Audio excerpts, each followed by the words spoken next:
Once upon a time, in a kingdom wrapped in green hills and silver rivers, a king and queen prayed and hoped for a child. For many years, their palace was filled with music and laughter. Yet, their hearts held a gentle longing. If only we had a child. Just one blessing. One day, my love, one day. One morning, the kingdom awoke to joyous news. The queen was finally with child. Have you heard? The queen is with child. At last, a royal heir. Blessings upon them. After long waiting, the queen finally gave birth to a beautiful baby girl. She was small, sweet, and shining, like the first light of dawn. The whole realm rejoiced, and the king ordered a great feast. Today we welcome our beautiful daughter, Princess Aurora.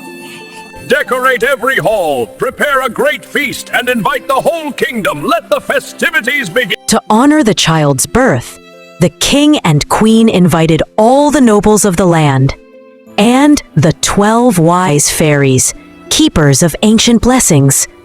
The 12 wise fairies arrived bearing gifts of virtue and fortune. Their blessings were said to shape the life. To honor the fairies, 12 golden plates had been prepared, each one crafted with care. But alas, only 12. For there was a 13th fairy in the kingdom, long forgotten by court and people. No plate had been set for her, no invitation sent. They're having a feast without me. Then I shall go and give them a reason to remember me. Noble fairies, we welcome you. Bestow upon our daughter the gifts your hearts have prepared. The first fairy stepped forward, her wings fluttering like petals in sunlight. With a graceful sweep of her wand, the second fairy blessed the child with wisdom. My gift is beauty of heart and grace. I bless her with kindness, that her heart may shine like morning light.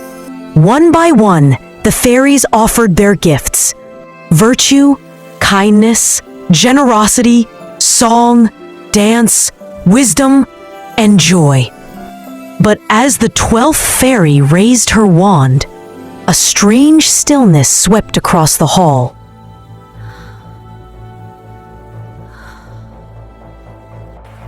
What is this weird feeling? Do you feel that? Something is not right. With a thunderous crash, the doors flew open, and a storm of shadows swept into the hall. Maleficent, the dark fairy long unseen, stood before them. Oh my, what a splendid gathering. By the stars, it's her. We thought she had vanished from the world. My lady, we meant no insult. We believed you no longer walked among us. So you decided I was too old to be remembered. No, never that. You had not been seen in many, many years. The court thought you lived in silence. You thought, and for that, you left me without a place. She was not invited. This will not end well. I beg you, do not let this shadow fall upon my child. Very well. I too shall give the child a gift. Before the sun sets on her 16th birthday, she shall prick her finger on a spinning wheel, and she shall fall down dead. No, not my child. Remember this day, King, for it was not hatred, but your forgetfulness that brought this doom upon your daughter. The curse struck like a spear of fire, and the hall plunged into dread. But one blessing remained, a light strong enough to soften darkness. Fear not, your majesties. The curse cannot be undone, but she will not die. When she pricks her finger, she will fall into a deep sleep lasting 100 years, until awakened by a true love's kiss. Saddened but determined to protect his daughter, the king acted swiftly. Send words across the kingdom. By royal decree, no spindle shall remain in my kingdom. Every spindle shall be burned. Every spindle should be destroyed. What? It can't be true! Obeying their king, the people surrendered every spindle they owned. Great fires burned through the day and night. The king ensured that not a single spindle remained. Though fear lingered in the hearts of her parents, the princess grew safely within the castle walls, watched over by love and fairy blessings. Time, as it always does, moved forward. On the morning of her 15th birthday, the princess wandered the castle with innocent curiosity. I've explored every room in this castle, or have it.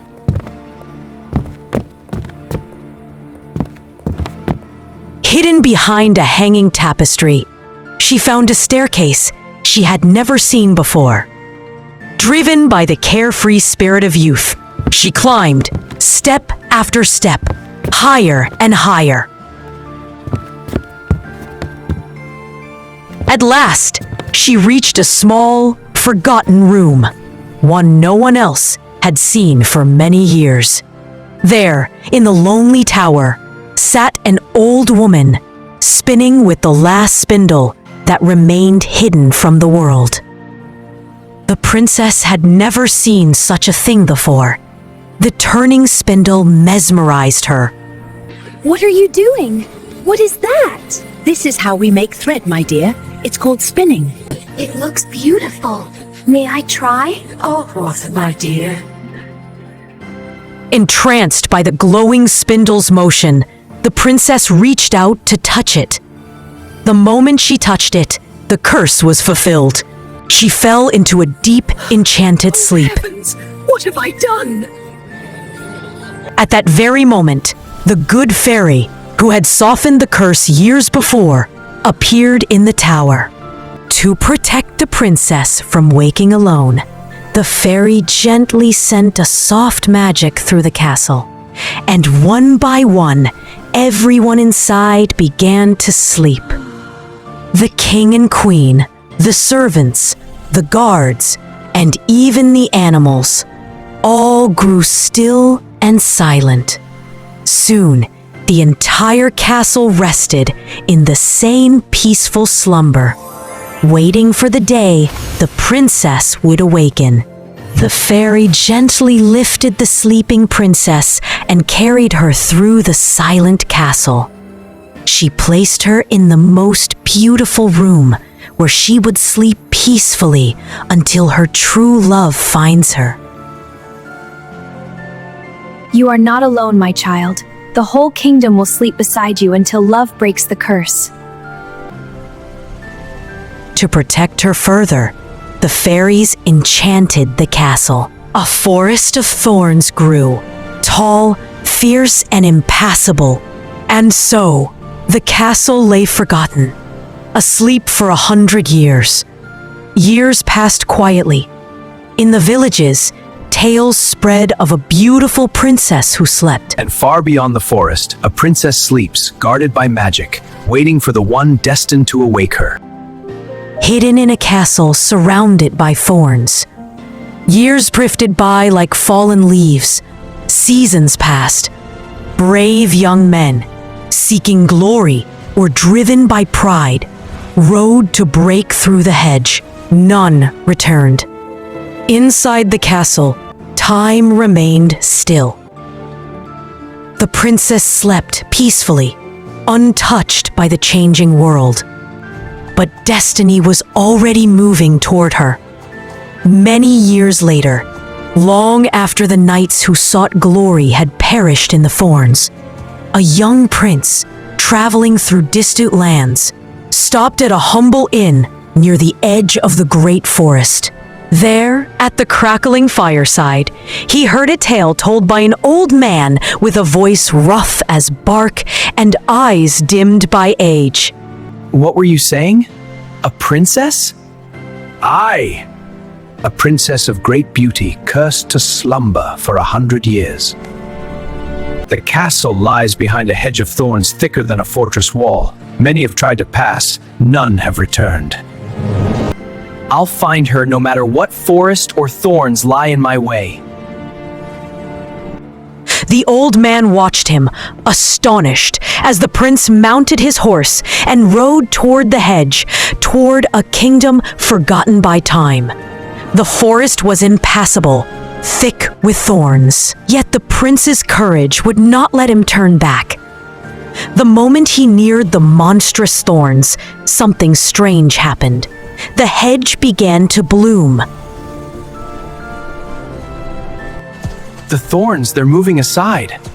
For the first time in a century, the path opened. The prince rode forward, guided not by sight, but by fate. Incredible. It's exactly as the stories described.